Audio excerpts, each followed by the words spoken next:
Ju përshëndes të gjithëve, mirë se vini në këtë hapësirë informative me mua Siklej Dashorja. Ilir Gjepaj, një nga të kërkuarit për vrasjen e dy fish të ndodhur më 30 maj në Laçë, është arrestuar mes natën e djeshme nga policia në periferi të Tiranës. Gazetari Besar Bajraktaraj na përcjell më shumë detaje nga drejtoria e policisë. Besar, të përshëndes. Si ra policia në gjurmët e 30 vjeçarit të shumë kërkuar dhe si është organizuar operacioni për kapjen e tij? Sikleda, përshëndetje, me njëherë pas ekzekutimit të dy biznesmenëve Bujar Lika dhe Paulin Gjergji, policia ka nisur kontrolle, kryesisht kanë qenë disa prej kontrolleve në zonën e Lezhës, në zonën e Kurbinit dhe të Laçit, ndërkohë ka patur kontrolle edhe në kryeqytet dhe në zonën e Kamzës për të bërë të mundur zhurmimin e bashkëpunëtorëve dhe ekzekutorëve. Pas arrestimit të dyshuarit kryesor Eduard Lamaj, me njëherë ka nisur kontrolli dhe për gjetjen e 2 e 3 bashkëpunëtorëve të tjerë të cilët kanë marrë pjesë në ekzekutimin e dy biznesmenëve në ngjarje e ndodhur me 30 maj në një lokal, në një hotel në autostradën Laç-Mamuras. Ndërkohë, në fakt, sipas burimeve të policisë, bëhet e ditur që nëpërmjet gjurmimeve dhe përgjimeve të telefonatave të familjarëve të Ilir Gjepaj është bërë i mundur lokalizimi i tij në një lagje periferike të kryeqytetit, konkretisht në zonën e Astirit, ku arrestimi i tij është bërë pak momente pas mesnatës së mbrëmshme. Në operacionin për arrestimin e tij kanë marrë forcat të shumta policisë, të cilët kanë marrë pjesë, kanë qenë forcat operacionale të policisë së shtetit, por dhe forcat të policisë së Kurbinit, duke qenë se hetimet për zbardhjen e kësaj ngjarjeve janë duke u drejtuar dhe nga policia e Lezhës dhe policia e Kurbinit në drejtim sigurisht dhe të policisë kriminale. Në fakt, ka qenë një telefonat e cila 33 vjeçari Gjepaj ka bërë me një nga persona që jepte banesa me qira në zonën e Astirit, dhe në momentin që ai ka lënë një takim ka ndërhyrë forcat operacionale për të bërë të mundur arrestimin e tij. Krahas përgjimeve telefonike të tij janë bërë të mundur dhe përgjime telefonike të familjarëve për të bërë gjurmimin e tij dhe më pas lokalizimin e vendodhjes, duke bërë dhe ndërhyrjen gjatë aksionit të mbrëmshëm. Në fakt, Ilir Gjepaj, 33 vjeçari, tashmë i arrestuar, ndodhej në kërkim dhe për një ngjarje të ndodhur me 15 maj, ku ka plagosur një shtetas, dhe për këtë arsye tashmë ndaj tij rendojnë 3 akuzat, të cilët kanë të bëjnë me vrasje e kryer në bashkëpunim për vrasjen e 30 majit, vrasje e mbetur në tentativë për ngjarjen e 15 majit dhe armbajtje pa leje. Por për më shumë detaje lidhur me arrestimin e tij, por dhe hetimet e kryera për zbardhjen e kësaj ngjarje, le të ndjekim kronikën. Një nga 3 personat e shpallur në kërkim nga policia për vrasjen e dy fish të ndodhur më 30 maj në Kurbin është arrestuar në orët e mesnatës në Tiranë. Ilir Gjepaj, person me precedent të mëparshëm penal, u prangos nga forcat e rendit pas një operacioni në periferi të Tiranës. Pas arrestimit të ekzekutorit Eduard Lamaj në gjendje të plagosur në një klinikë private pranë qytetit Studenti, 33 vjeçari Ilir Gjepaj, i njohur edhe me mbiemrin Likaj, ishte shpallur në kërkim bashkë me 31 vjeçarin Elson Oltion Aliaj Vlashi dhe 21 vjeçarin Claudio Percola, djali i një efektivi policie. Pas kapjes së Gjepajt në kërkim për krimin, mbeten dhe 2 të rinjt e dyshuar, ndërkohë që policia është në pritje të ekspertizës së 2 armëve të gjetura në një puset pranë klinikës ku po kurohej Eduard Lamaj në Tiranë. 2 pistoletat që dyshohet se janë përdorur në vrasjen e dy fish në Laç më 30 maj, ku mbetën të vrarë 2 biznesmenët Bujar Lika dhe Paulin Gjergji, janë gjetur nga policia pas njoftimit të dhënë nga një punëtor i zonës. Armët janë gjetur në rrugën Pjetër Budi, afër spitalit privat Ama Vita në qytet Studenti, ku mjekuaj ilegalisht Eduard Lamaj, i akuzuar si ekzekutori 2 biznesmenëve. Pistoletat tip Glock ishin fshehur në një puset në daljen e pasme të spitalit privat, jashtë rrethimit të objektit, ndërsa dyshohet se janë vendosur aty nga Eduard Lamaj ose personat që e sollën atë në spital. Pas sekuestrimit, 2 armët janë dërguar në laboratorin e policisë shkencore për analizim të gjurmëve. I arrestuar i fundit, Ilir Gjepaj, dyshohet se ka neutralizuar me armë 2 djemtë e Paulin Gjergjit, në mënyrë që ata të mos lëviznin nga makina në momentin kur Eduard Lamaj ka hyrë në hotel dhe ka ekzekutuar 2 biznesmenët më 30 maj. Gjepaj ka nxjerrë nga hoteli Eduard Lamajn pasi ai ishte i plagosur në shkëmbimzjarri me viktimat, ndërsa kishte vetëm 3 muaj që ishte liruar nga burgu për ngjarjen e ndodhur më 15 maj 2020, ku ka qelluar me armë 33 vjeçarin Zef Marku, pa mundur ta ekzekutojë atë. Më herët Ilir Gjepaj ka qenë i dënuar edhe për grabitje me armë në vitin 2012. Bregdeti po frekuentohet nga qytetarë të shumë të fundjavë si pasojë e rritjes së temperaturave. Gazetarja Angela Celibashi ndodhet në plazhin në Hamallaj. Përshëndetje Angela, si është numri I qytetarëve ditën e sotme në Bregdet dhe pa respektohet distancimi social? Përshëndetje Siklajda, në fakt rrezet e nxehta të diellit në këtë fund qershor duket se I kanë drejtuar një pjesë të konsiderueshme të qytetarëve, kryesisht fundjavave dhe kjo e diel në fakt I ka drejtuar drejt plazheve. Një pjesë e konsiderueshme apo një numër I lartë I qytetarëve kanë zgjedhur që të pushojnë disa orë në plazhin e Hamallajt. Ajo që vihet re pikërisht në këtë plazh është se kryesisht pushuesit janë grupime familjare, pra janë familje të cilat kanë ardhur të pushojnë me fëmijët e tyre të vegjël apo edhe grupe familjare në moshë edhe pak më të rritur. Duhet theksuar në fakt se ky është një Bregdet kryesisht I plazheve publike, pra njerëzit pushuesit vinë me çadrat e tyre edhe nuk I drejtohen kështu bizneseve të cilat ofrojnë këtë shërbim, janë kryesisht plazhe të cilat janë, siç e theksova, janë plazhe publike të cilat kanë edhe mbajnë një numër të konsiderueshëm të qytetarëve, të cilët vinë të pushojnë këtë fundjavë, por edhe gjatë fundjavave të tjera që ka patur temperatura të larta. Duhet theksuar dhe duhet të vënë në duke gjithashtu edhe papastërtia e plazhit të Hamallajt. Në fakt ne erdhëm këtu që prej orëve të mëngjesit edhe ajo që pam ishte një panoramë as pak e këndshme. Angela, më duhet të ndërpresh pasi do të ndjekim përditësimin e COVID-19 në vendin tonë dhe rikthehemi sërish së bashku. Të sigurisë të vendose detyrimisht maska në shërbim, edhe nga çdo qytetar, kur është e pamundur ruajtja e distancës fizike, si e vetmja mënyrë u shpreh ngushëllimet familjarëve të ndjerëve. Vijon të ketë shtrime në spitalin infektiv. Aktualisht janë 77 pacientë të shtruar, 15 prej tyre në terapi intensive dhe 2 janë të intubuar. Lajmi mirë se në 24 orët e fundit janë shëruar 38 qytetar, duke çuar numrin në 1384 që nga fillimi I epidemisë. Ndërkohë kanë vijuar testimet në laboratorin e virologjisë në Institutin e Shëndetit Publik, ku janë testuar 374 persona si të dyshuar me COVID-19 dhe janë konfirmuar 72 raste pozitive. Shpërndarja gjeografike e rasteve jashtë: 19 të prekur në Tiranë, 9 në Krujë, nga 8 raste në Shkodër, Durrës dhe Puk, nga 4 raste në Saranë dhe Vlorë, nga 3 raste në Fier, Lushnja, 2 në Lezhë dhe nga një rast në Korçë, Elbasan, Has dhe Kavaj. Në vendin tonë aktualisht janë 963 persona aktiv me COVID-19, kryesisht në Tiranë, në Shkodër dhe në Durrës. Të nderuar qytetarë, rastet ditore do të vazhdojnë të shfaqen në ndërmarrje, biznese, institucione, nëse ju nuk zbatoni masat e vendosura.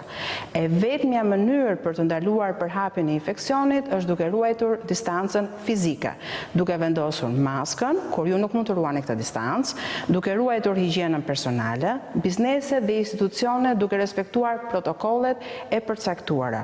Respektimi strikt I masave të vendosura do të ruajnë shëndetin tuaj dhe të dashurve tuaj. Shkelja e rregullave nga kushdo do të konsiderohet rrezik për jetën dhe shëndetin e të tjerëve. Ministria e Shëndetësisë dhe Mbrojtjes Sociale ju rikujton që përsa kohë nuk ka një vaksinë, qytetarët duhet të përshtaten me normalitetin e ri. Telefononi linjën e gjelbër 0800 40 40 për këshillim psikologjik apo për çdo informacion për COVID-19.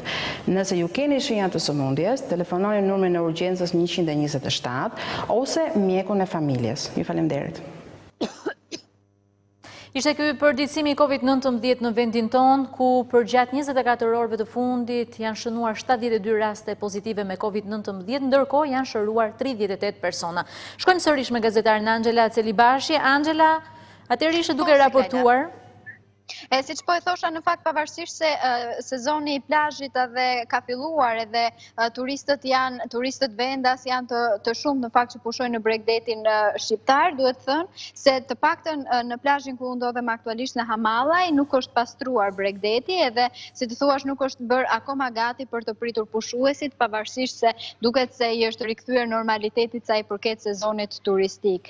Duhet të theksojmë edhe një herë faktin e përhapjes dhe rrezikut të përhapjes përhapjes së pandemisë së koronavirusit. Plazhi ishte një nga bizneset e fundit, ndër të fundit të cilat u lejuan dhe u rikthyen në punë dhe kjo si pasojë e rrezikut të përhapjes së koronavirusit. Duke e parë edhe me këto pamje, dallon në fakt që çadrat e vendosura nga vetë pushuesit ka një distancë të konsiderueshme nga njëra tjetra, kjo pasi janë të vendosura dhe kanë zgjedhur vetë vendin pushuesit dhe nuk është një plazh privat, më falni, ku duhet që të vendosin dhe të përcaktojnë vendin pronarët apo përfaqësuesit e biznesit përkatës. Pra është një distancë e konsiderueshme nga çadra në çadër, por duhet theksuar në fakt se nën çadra ka një grupim të konsiderueshëm, pra një numër të konsiderueshëm qytetarësh të cilat rrinë në një hije, si të thuash. E qartë, Angela, të falenderoj për këto informacione që përcolle drejt për së drejti. Ndërkohë të shkojmë me të tjera zhvillime, Durrësi vazhdon të përballet me pasojat të tërmetit të 26 nëntorit të vitit të kaluar dhe gjatë sezonit turistik. Gazetari në Durrës Mark Brunga ka konstatuar se një nga vendkalimet e qytetarëve drejt plazhit rrezikohet nga një ndërtesë e dëmtuar nga tërmeti. Për më shumë detaje do të shkojmë live pra në Durrës. Përshëndetje Mark. Cila është problematika që ke evidentuar me ndërtesën e dëmtuar në zonën e plazhit? Sot në pikën manevrologjike të plazhit, në rrugë kalimin që çon nga rruga kryesore zonës së Kurullës në plazh, ndodhet një ndërtesë që u sollëm edhe pamjet, e cila është mjaft e dëmtuar, por në zonën saj ka shumë pjesë murësh, të cilat mahen nga kapota e betonit që në ndërtesë dhe që në një lloj era dhe gradualisht ato mund bien, rrezikon realisht udhëtarët. Mirë, po si kjo ndërtesë nuk është vetëm në plazhin e Durrësit, ka shumë ndërtesa të tilla në plazh, të cilat rrezikojnë edhe udhëtarët, por që ndikojnë shumë edhe në numrin e pushuesve që mund të kërkojnë të strehohen në këto banesa. Realisht ato janë jashtë përdorimit, vonesa në riparimin e tyre pas rënjes së tërmetit, megjithëse u bën programe të shumta, ndërhyrin mbas edhe pjesa e pandemisë, por dhe në pjesë e pandemisë realisht është punuar, por plazhi ka këto defekte sot. Ndërkohë që në Durrës sot është një ditë e nxehtë, po vinë njerëz dhe akoma ka një fluks të madh në autostradë nga Tirana drejt Durrësit, po edhe në rrugën që shkon drejt zonë plazheve të Kavajës.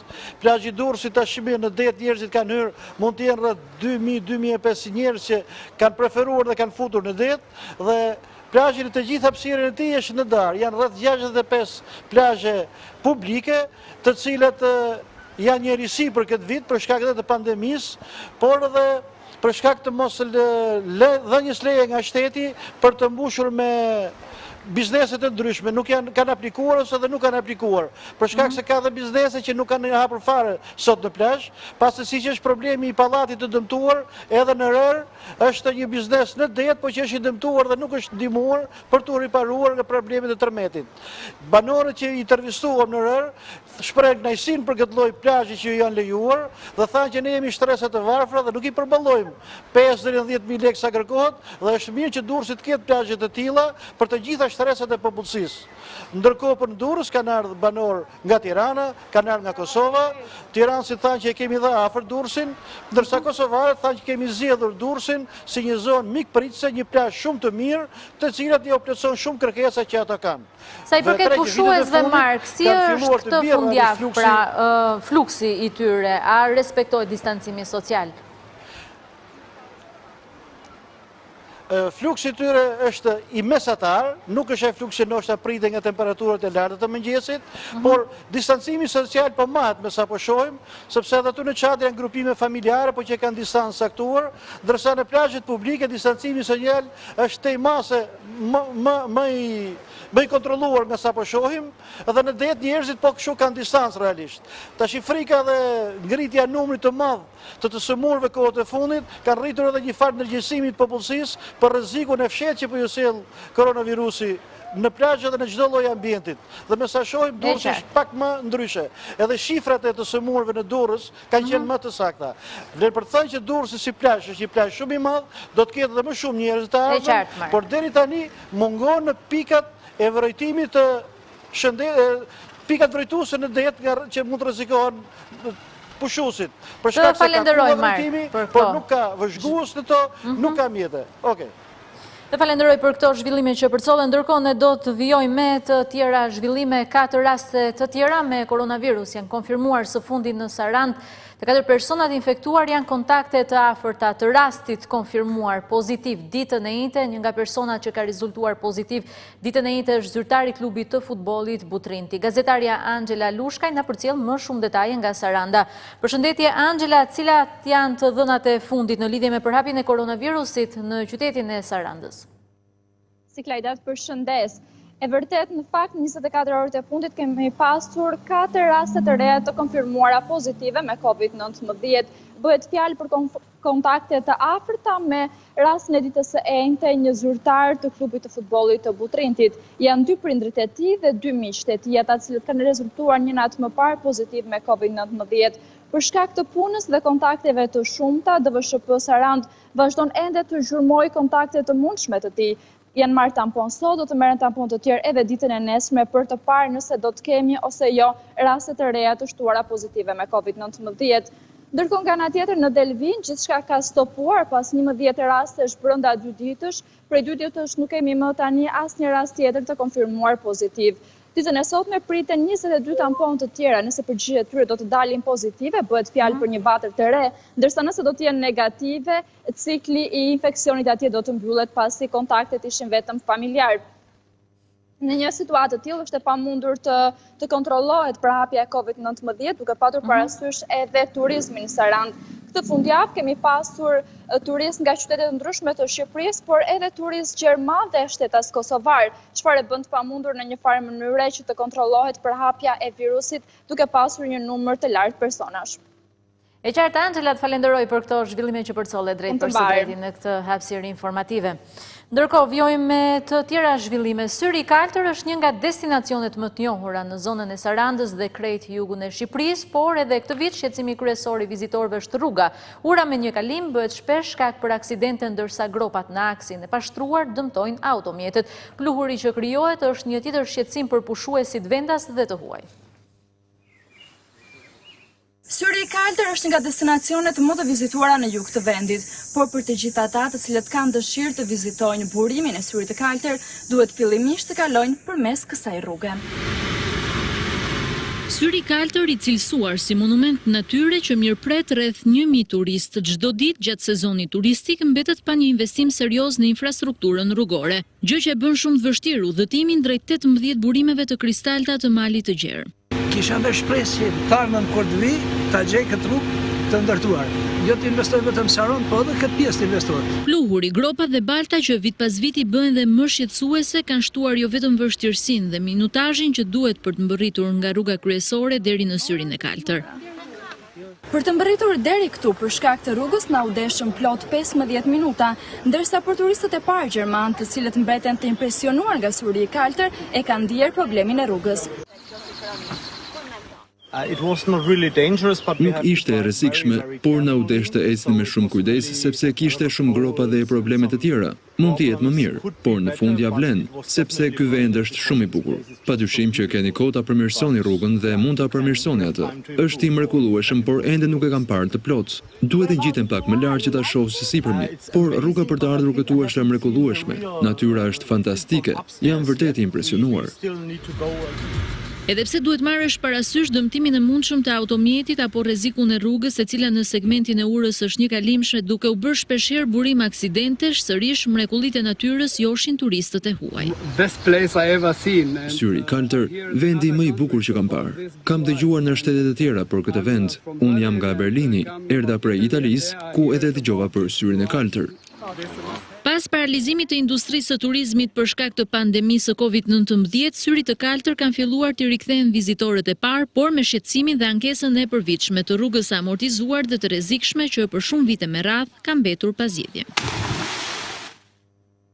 Shkojmë tani në qytetin e Fierit. Një aksident automobilistik ka ndodhur në bypassin e Fierit, ku 2 mjete janë përplasur me njëri tjetrin. Gazetaria jo në Fier, Inelda Vallja, do të na përcjell më shumë detaje. Inelda, të përshëndes, cilat janë informacionet e fundit në lidhje me këtë ngjarje? Ju përshëndes dhe unë, në fakt edhe kjo fundjavë ka sjell një numër të lartë automjetesh që frekuentojnë bypassin e Fierit për të lëvizur drejt jugut të vendit dhe kryesisht drejt zonave bregdetare, duke bërë që qarkullimi në fakt brenda në qytet të reduktohet ndjeshëm. Kanë qenë mjetet të cilat më herët krijonin trafik të rënduar si në rrugët kryesore të qytetit të Firit, por edhe në ato periferike në unazën lindore apo perëndimore, ndërsa hapja e bypassit në fakt disa ditë më parë ka bërë që ky qarkullim brenda në qytetin e Firit të reduktohet ndjeshëm. Në fakt një nga problematikat her pas hershme të bypassit të Firit ka qenë edhe numri i aksidenteve. Vetëm pak më parë është shënuar një tjetër aksident ku ka qenë përplasja e 2 automjeteve në këtë aks rrugor ku për fat të mirë nuk ka pasur viktima, por vetëm persona të lënduar lehtë, ndërkohë për pak një minuta në fakt e gjithë situata e aksidentit ka shkaktuar trafik, duke qenë se sikurse e thash numri i lartë i automjeteve që frekuentojnë tashmë bypassin është i madh, por sikurse e thash për fat të mirë ky aksident nuk ka shënuar viktima, por vetëm të lënduar. E ndërkohë ne kemi ngritur shpeshherë problematikën e aksidenteve në këtë aks rrugor, duke qenë se drejtuesit e automjeteve nuk respektojnë rregullat e qarkullimit. Shpejtësia me të cilën ata lëvizin është te normave të lejuara, duke shënuar kështu edhe aksidenta të shumta që ne i kemi raportuar edhe her pas here. E qartë Nelda, të falenderoj për këto zhvillime që përcolle drejt për së drejti në të hapësirë informative. Ndërkohë ne do të vjojmë me të tjera zhvillime. Policia ka ndaluar në zonën e Korçës 17 shtetas nga vendet e treta të cilët kishin hyrë ilegalisht nëpërmjet kufirit jeshil me shtetin grek dhe po transportoheshin kundrejt fitimit në drejtim të kufirit me malin e zi me qëllim destinacionin final në një nga vendet e BE-s. Kalimi klandestinëve në zonën e Korçës është kthyer në një fenomen, ndërkohë që gazetari ynë atje Artin Halili na përcjell më shumë detajet. Përshëndetje Altin. Çfarë informacionesh ke nga operacioni i sotëm? Po, në fakt është një operacion i realizuar në 24 orët e fundit, ku policia e Korçës njoftoi pak më herët se ka goditur 3 raste të trafikimit të emigrantëve pa lishëm nga lehtësimi që kalon nga Greqia për ikur më pas drejt kryeqytetit dhe për të zhvendosur drejt vendeve të Bashkimit Evropian. Duket se pavarësisht rasteve të shumta që përgjatë muajve të fundit janë goditur nga ana e policisë të personave që janë kapur në tentativë për të bërë trafikun e këtyre personave ose migrantëve me automjete, sërish situata vazhdon. Kjo edhe për vetë faktin se tashmë me përmirësimin e kushteve atmosferike, numri i emigrantëve që në fakt futen drejt Shqipërisë ka shënuar rritje, ashtu siç ka shënuar rritje edhe kapja e tyre ditore nga ana e autoriteteve policore dhe Frontexit, ku të paktën numri në ditë shkon 20 deri në 30 emigrantë që kapen çdo ditë, ndërsa ka nga ata që në fakt shpëtojnë duke mos u kapur në kufi nga policia dhe më pas në komunikimet që bëjmë me trafikantët tentojnë të lëvizin drejt vendeve të tjera. Një rast është goditur në Devol, një rast është goditur në Malish dhe një rast në Pogradec, në të treja zonat le të themi rrugore, në bazë të operacioneve të informacioneve të marrë në rrugë operacionale, policia ka bërë të mundur identifikimin dhe ndalimin e këtyre personave. Mësohet që pak përgjatë kohëve të fundit nga ana e trafikantëve ka një rezistencë dhe një kundërshtim të forcave të policisë, por sërish janë kapur. Kujtoj që vetëm 2 ditë më parë policia kapi një tjetër shtetas duke arrestuar atë në Pogradec me 11 shtetas sirian, ndërkohë që nga të dhënat e sotme janë rezultuar që janë ndaluar 17 emigrantë, janë arrestuar 5 persona, një shpallur në kërkim dhe një tjetër është proceduar në gjendje të lirë.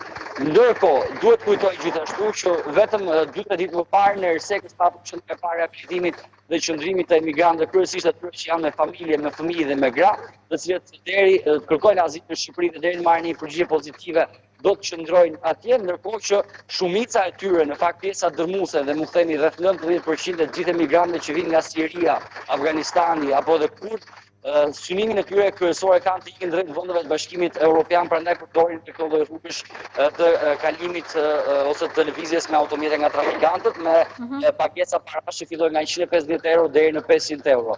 Kryesisht aksi Korç-Pogradec është më i përdorur nga ata dhe kryesisht gjithashtu edhe aksi tjetër Malish-Gramsh Elbasan që kalon nëpërmjet Lozanit në bashkinë e Malish, ku ka pasur përgjatë javëve të fundit arrestime të shumta të personave që bëjnë trafik të këtyre emigrantëve. Në ditët në vazhdim, sigurisht që pritet të ketë një tjetër rritje të fluksit të emigrantëve që do të futen qoftë përmjet kufirit me Devollin, qoftë edhe përmjet kufirit me Kojdojin, për vetë faktit se kushtet atmosferike janë përmirësuara dhe kanë edhe më të lehtë të ecur në mal dhe për të kaluar kufirin, por që të paktën nga ana autoriteteve shqiptare të që ato janë gatishmëri të plotë, qoftë me patrullat policisë kufitare, qoftë edhe në perspektivë me Frontexit. E E qartë Artin, të falenderoj për këto detaje që përcollet drejt për së drejti në këtë hapësirë informative.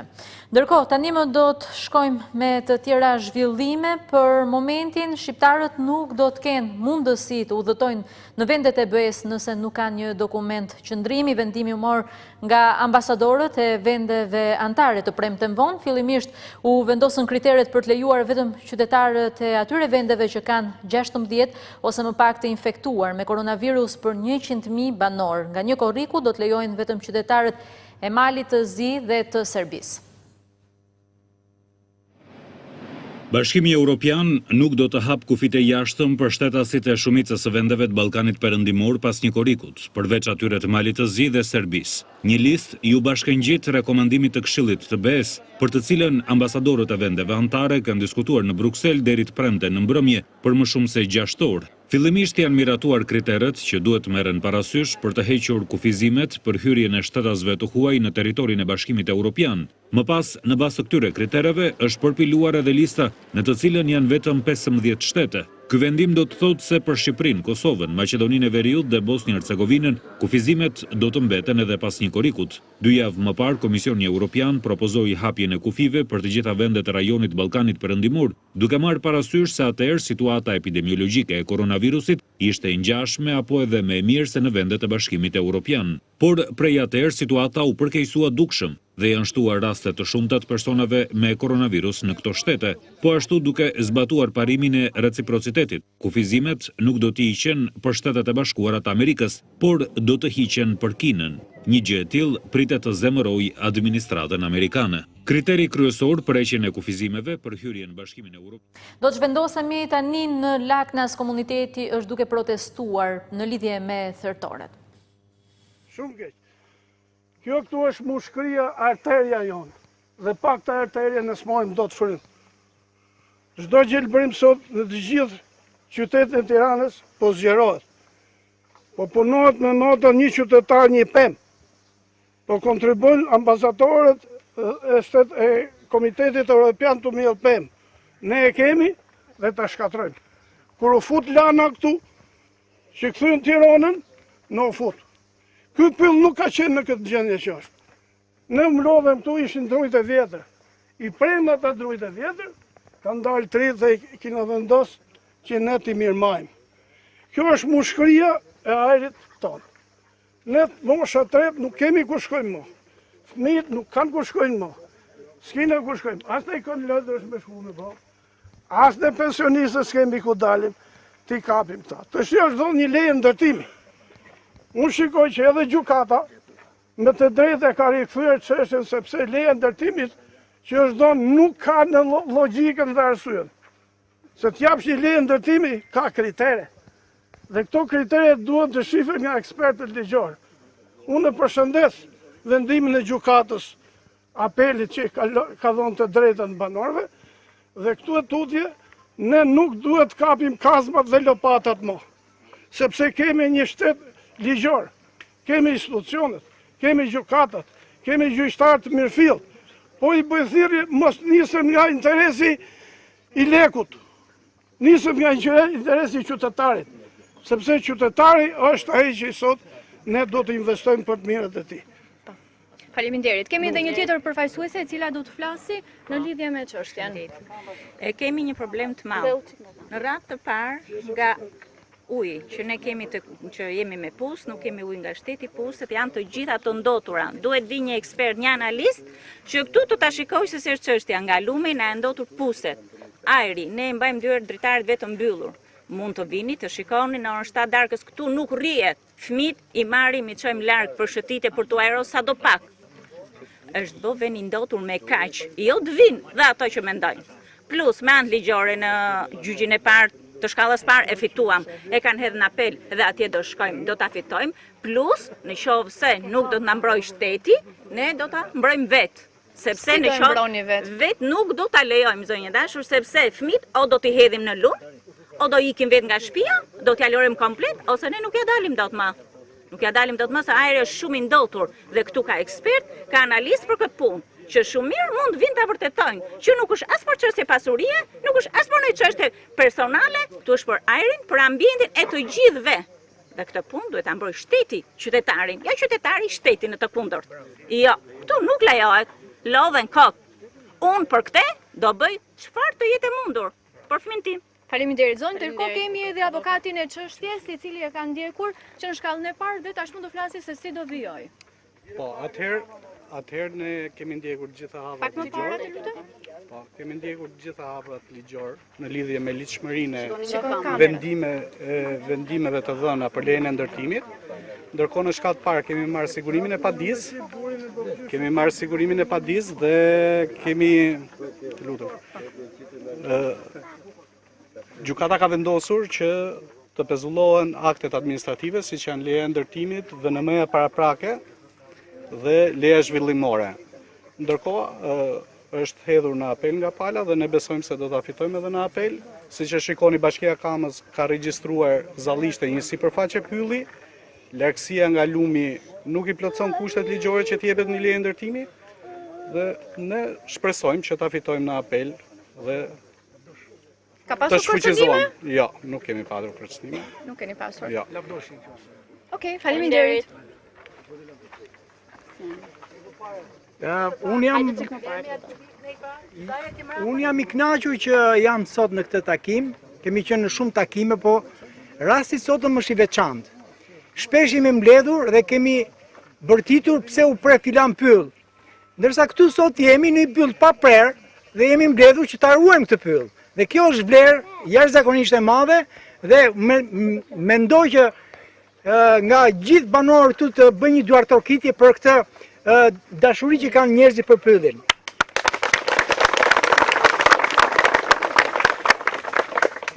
Unë besoj që gjykata, meqense në shkallën e parë arsyetoi që pylli s'duhet prerë, pra nuk duhet të bëhet thertore dhe stall derë ashtu që ta shkatroj jetën e këtyre banorëve, besoj që edhe shkalla tjetër këtë drejtësia besojmë dhe drejtësia do jetë patjetër me banorët, me ambientin, me natyrën shqiptare, me bukurinë shqiptare. Faleminderit. Pra Klaudia, kjo është edhe situata e cila në datën 2 Unë nuk e lejoj Xhelalin Zion që të na marrë këtë pyll, se kjo është mëshkria jonë për këtë vend këtu, sepse këtu rrjedh lumi Lanës dhe shkon në gjitha plazhet, por neve na ndodh ky dhe në orën 7 dhe 9 të darkës ne dalim sepse nuk kemi ku të rrim përjes të keqe. Dhe këta duan të raprejnë të pyllin sepse duan të kryejnë nevojat e tyre. Dhe ata duan të bëjnë dy thertore, por ne nuk i lejojmë se ky vend është oksigjeni jonë dhe ajri jonë. Ne nuk kemi ku të shkojmë tjetër. Dhe prandaj duhet ta mbrojmë këtë vend me gjithë forcat tona. Faktikisht. Çfarë keni për të thënë? Nuk jeni dakord që ky subjekt, kjo thertore të hapet?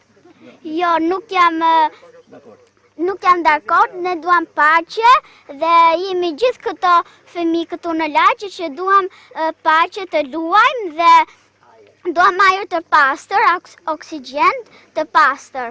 Po të ta marrë këtë vend këtu ta bëj një park ose një vend të mirë dhe të ta mbërmbaj që ne të marrim ajër të pastër, ndërsa ai do të bëj stalla derrash dhe të vjera keqe këtu të i ndërë jakrat në lum.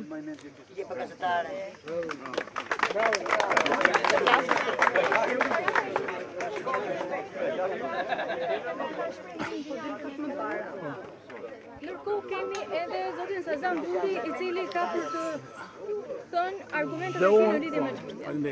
Edhe unë do doja në emër të moshës 8, është vetëm një rast në gjyq që vinë mbi 70-80 vjeç. Është vetëm një rast në gjyq që mbi 200 banorë, që janë 200 familje të kësaj zone, që quhet pylli i Brokës ose plepat e Brukës, po marr leje edhe nga banorët këtu. Dhe doja të thosha dy fjalë. Çfarë? Në shkallën e parë që është bërë masa e ndalimit të aktivitetit, ku do ketë 2 stabilimente thertore. Një stabiliment rritje gjelli, dera apo ç'a mund të jenë, shpende e tjerë, dhe një do jetë një restorant i vogël. Dhe në 12.000 metër katror, që është zona pyll, 40 vjeçare, me trungje 40 cm, që banorët e kanë ruajtur si drita e ballit sepse kuptonin jo në mënyrë shkencore si ne, por në mënyrë intuitive, banorët kuptonin atë që tha fëmia. Unë nuk e them dot më bukur se që tha fëmia me ndjenjë, atë që fëmia ka dëgjuar nga gjyshi, nga prindi apo nga njerëzit e vet në familje. Çfarë? Që ky pyll i jep banorëve ajrin e pasës që filtron ndotjen, pak se i ndot dy lume, Lan edhe Tiranë, që bashkohen pikërisht këtu dhe ndodhen dhe ky pyll ja u bën të freskët apo të jetueshëm jetën banorëve këtu, kjo është gjema ose bëma e parë e pyllit. E dyta është që ky pyll me rrenjë që ka, përsëri ujin e ndotur të Lanës edhe të ujit të Tiranës, e filtron me rrenjë dhe këta kanë të gjithë familjet kanë puse që ne i quajmë gjuhën geologjike arteziane, puse që e marrim me vetardhje e me një pompë dhe uji është i filtruar. Ky ujë i ndotur, këto rrenjë e çojnë ke banori ujë të filtruar. E treta është ky pyll që i mbron erozionin e lumit. Me vërtet e hapi zotria që tha gjyshi si kanal, po sot është lum. Dhe ky lum erodon dhe gryen, e dini shumë mirë se sa e madhe është forca eroduese e lumit apo ato që vijnë ku janë prerë pyet në zonat lindore dhe lumi ka fuqi më të madhe. Dhe është ky pyll që e mbron pikërisht familjet që e bëjnë të jetush. Këtu kemi edhe shumë ambiente agrobiznesi, është një nga fermat më të mira në Shqipëri. Si ajo e zotit Uka, ferma Uka, që është agrobiznes ku ne bjem shprodhe. Atëherë si mund të jetë agrobiznes edhe e zonjës Bombaj dhe e zotit Uka, apo kushdo qoftë që është rreth rrotull, dhe çfarë? Vetëm Belgjika ka 4 thertore. Nësa Kamza ka 8 thertore. Do bëhen edhe 2 tjera. E kuptoni ku jemi apo jo? Edhe një herë pra, Belgjika me sa milion banor, 4 thertore gjithsejti. 1 për milion banor. Nësa Kamza me 100.000 banor ka 8, duhen bëhen edhe 2 tjera 10. Prandaj i drejtohem edhe ministrit Mjedisit, apo edhe kryetarit të drejtorit të agjencisë kombëtare të Mjedisit, që ka dhënë një leje, ku kjo leje do bëhet nul, sepse ka dalë një vendim tjetër, që thotë që thertoret duhet të jenë 1.000 metra largë lumeve, do të jenë 2.000 metra largë banorëve, dhe do të jenë 2.000 metra largë një zone biodiversitive, si që është pylli, biodiversitiv, që janë gjitha llojet e pemëve. Prandaj në këto kushte bëj thirrje, gjyqtarin e falenderoj, po unë i bëj thirrje, burdoni? 5 metra. Edhe duhet ditur që pronari, domethënë ai që do të bëjë aktivitetin, ka vënë gardin ke asfalti, edhe ju thot banorëve që kanë këtu 300 vjet, 500 vjet, e kanë blerë te sultani me flori, e kanë blerë atë pronën e tyre, dhe sot i thot këtu edhe këtej vetëm asfalti e shuaj, se këtej e tutje është timja. Pra është shumë e rëndë, ky është rasti i veçantë, ne kemi fituar gjyqje mjedisore, siç është rasti i Pezës. Prandaj edhe kanë ardhur ekspert ose banorët aty për të thënë fjalën e tyre. Erdhi zoti Mustafa Tola, i që është banor i Kamzës, por ka një eksperiencë ngjashme që banorët kur janë bashk nuk ka gjyqtar, megjithëse falenderojmë gjyqtarin në fjalë, por nuk ka proces që t'i thyej këtat. Kjo është, prandaj gjendemi edhe si ekspert dhe si avokat, rasti i parë ku komuniteti bëhet bashkë me avokat, me ekspert edhe me ligjet, me drejtën natyrore me vetë. Kështu që ky gjyqi do jetë fituar, po pse ta lodhi komunitetin e pse të lodhi çështjen, sepse gjyqi ka të drejtë, atë që ka thot vetë vendimi i qeverisë, që do të jetë kaq larg lumit, kaq larg fermave bio që zoti Uka përsëris prap me të drejtë, e për qoftë unë ftoj, mos e do të thoj 2 fjalë, që me të vërtetë ne avimi të gjithë edhe një herë pra, edhe një herë dashur ju të mediave, që ju kemi alat përreshëm të mbrojtjes. Nuk mbrojmë thjesht natyrën, por mbrojmë shëndetin e banorëve. Pra mjedis, bara, shëndet, banor. Po su kuptuat kjo gjë, jemi të humbur. Çfarë? A bëjmë gjithë shplodhemi në këto ferma, në këto agrobiznese? A blejmë të gjithë në Ndrojq, në Romanat, në Laknas? A blejmë të gjithë? Po pse kujtonte ato që kam neve në Tiranë, prodhohen atje në asfaltin e Tiranës? Po pikërisht tu prodhohen pra. Atëherë unë me të vërtetë vi nga Tirana, s'kam lidhje me prona këtu, po vi mbroj atë që u marr produkt për të ushqyer për familjen time. Harama i prind që nuk di të mbroj familjet e veta. Prandaj problem sa është Laknas, është edhe për qytetarët e Tiranës. Do ftoja profesor Regje Pukun, qoftë se ka 2 fjalë. Ta flasim pastaj? Po do flash, ja flasi profesori. Përshëndetje gjithëve, faleminderit për ftesën. Ju kërkoj ndjes për paraqitjen, se po vi nga puna, direkt. Po mundove të gjej ndonjë arsye për mos me ardhur, s'kisha. Kam 1 milion arsye për të qenë këtu, bashkë me fshatarët e mi, i lindur dhe i rritur këtu. Ky vend është një vend me shumë vlera, edhe me shumë resurse.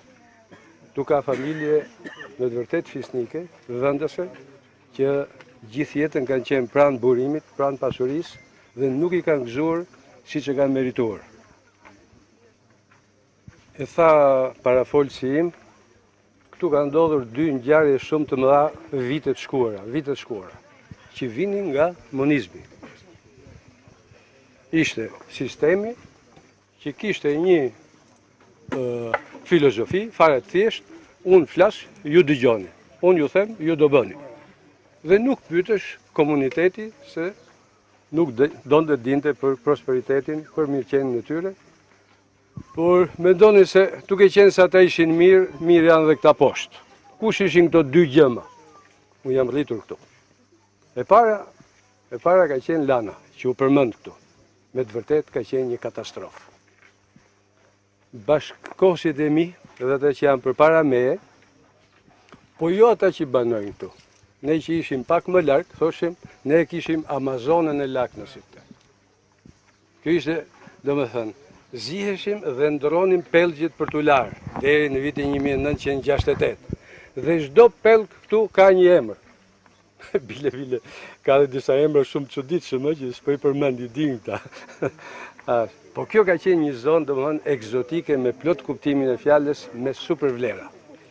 E dyta ka qenë minjera e Valisit, e cila është Matan Lumit. Ka qenë një katastrofë ekologjike, një katastrofë.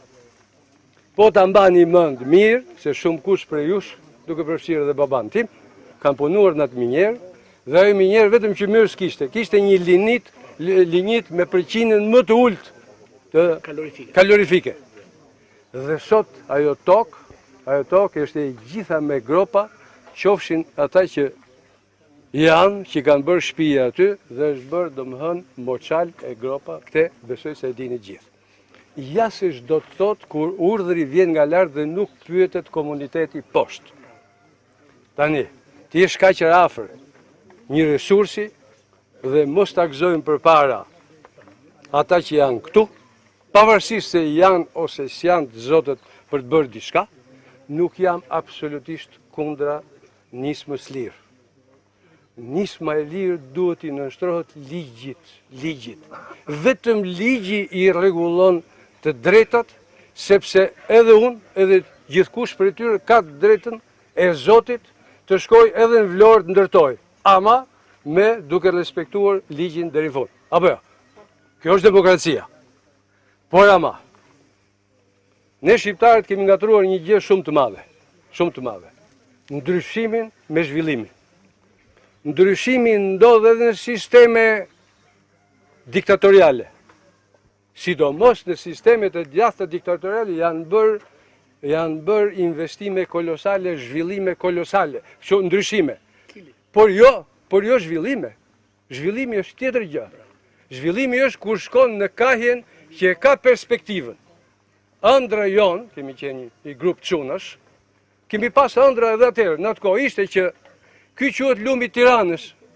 Po pse mos lidhet Tirana deri në Rrinas dhe kjo të gjelbrohet, të mbrohet, të futet lumi në shtratin e vet dhe tu të ketë vetëm dy rrugë bicikletash, një të shkoj e një të larg, dhe këtu pastaj të bëjmë vetëm diçka që jo se cënon, por e pasuron, e rregullon mjedisin. Atëherë ky është ai që quhet projekt integral. Në qoftë se ne do vazhdojmë të vëmë mballoma të tilla, ashtu, kush është më i fortë, kush ka një mik, kush ka pushtetin, edhe të bëj biznesin tim, edhe mos hedh vështrimin te komuniteti, atëherë gjithçka mund të kemi arritur për vetëm demokraci jo. Vetëm qytetari s'ka vendimarrje. E kam thënë para një muaji një intervistë aty tek erdhën, tek ferma që a ka mundësi kjo shoqëri të prodhoj rebel? Të prodhojmë rebel. Çdo thot rebel, se dikush mund ta quajë për gjë të keqe. Jo, që nuk thot po për gjithçka, ai thot ai që është lart. Dikur, ka qenë rasti tash, u gati e kam harruar, kam qenë ministri i pushtetit vendor. Them të drejtën, zbulova një mrekulli në decentralizim. Ç'ishte decentralizimi? Se ne shqiptarët problem gjithmonë kemi pasur centralizimi. Flet i pari dhe bëjmë durët me kallo gjithë në poshtë. Ky ka qenë. Por, po të lexosh me vëmendje, sa mi frashi thot, s'ka dhënë më të lumtur në botët, ju për shembull, se ajo ku dora e qeverisë ndjehet shumë pak. Ky është decentralizimi. Pra, ti me urdhrin e peshkut, të ligjit do të respektoj deri në fund, vendos për fatin tim, më bje gjithë lumin e Tiranës, gjithë metalet e gjithë këto helmet vinë këtu, ashtu, rrezik as një fëmijë nuk mëson notin këtu, me besnik me të liu në këta mësu 5 vjeç, duke u larë më shkurt, dhe pastaj shofim gjithmonë në mëngjes, kur shkojmë tek pasqyra, kthejmë kokën majtës, themi, a i na ka fajnë. Jo, fajnë e ka i ke pasqyra. A i, balë për balë. E kam thënë në intervist pare një muj, që është një shprehje botërore, një thënje famoze. Në këtë mënyrë si s'po veprojmë, jo duke u zhvilluar, jo duke bërë biznes pjesë të integrali për të projekti të madh që zhvillon tërë zonën, punësohen të gjithë, atëhere ne nuk bëjmë gjë tjetër që nuk u lem një cop tokë fëmijëve trashëgimni, por ja u kemi marrë hua ne atyre. E shfrytëzojmë kocë kelkur edhe gjasme u kemi lënë tokë. Kjo ndodh në qoftë se nuk rebelojmë në mënyrën më qytetare, s'ka nevojë. Të themi dy gjëra të dini një gjë. Edhe në qoftë se ndjen ligjin, në qoftë se nuk e di ligjin, e ndjen kur cënohon interes. E di që këtu diçka është prekur. Absolutisht, unë nuk e njoh, unë çështjen e kam dëgjuar një herë, është herë e dytë dhe erdha me vonesë, nuk e njoh as kush e ka dhënë lejen, as kush ai që do vi fare këtu, dhe më intereson jashtëzakonisht pak. As jam kundër iniciativës lirë, sepse pastaj ja fus vetës, si thua, dhe kam dalë për këtë punë, por ama duke respektuar gjithçka. Edhe një herë theksoj diçka. Ka për të ardhur një kohë, mbajini mend, nuk mund të kem kundërshtar në këtë pikë. E kam thënë vetë, që nuk do jemi pronar absolut të tokës. Do jemi vetëm kujdestar. Pse? Do thot njëri kujdes mos hidh te, kujdes mos bëj këtë, kujdes mos bëj atë, atëre i bie që ne thjesht na kanë dhënë shteti ta mirë mbajmë siç ka bërë natyra dhe mos ta bëjmë me nder pika. Apo jo? Sepse vjen një moment, ndodh një fatkeqësi, të ka rënë fikët, normalisht para 68-ës, futse dhe me ujë hamlli gjithë njerëzit. Edhe pinin pak ujë aty. Pi ujë aty po deshet, ta shikosh se drejt qafën apo jo. Prandaj ju falenderoj. Ashtu nuk kam asgjë tjetër për të thënë. Kush ka vesh e ka marrë vesh, por ne duam zhvillim. Ndryshim do të thotë disa të bëhen të hypin pa pikë djersën maj, disa të rëmojnë akoma aty me gjetë atë që se ka huma shkush. Okej? Faleminderit. Ne këtë vend e kemi pasur mbi 60 vjet dhe nuk e kemi prerë tapet të mirë, të mzaja dhe të lise. Po i kemi lënë për të marrë ajër sa më të mirë dhe të jemi sa më të shëndetshëm. Kurse vjen një njeri pa të drejtë ligjore dhe na merr gjithë pasurinë tonë të ajrit. Ne s'kemi ku të marrim ajër tjetër përveç tyre. S'kemi ku të rrim. Dhe ç'do bëjmë ne tashti? Ti lejmë ata që të na marrin pemën dhe pasurinë tonë? Ajrin? Ne duhet të protestojmë për atë që nuk është drejt. Ne duhet ta vëmë drejtsinë me këmbët tona dhe me shpirtin tonë sa të jemi gjallë. Këtë vend nuk e merr ai, po e mbajmë ne komuniteti jon, sepse ne kemi mbajtur atë me gjitha të mirat dhe aq sa kemi pasur mundësinë. Faleminderit.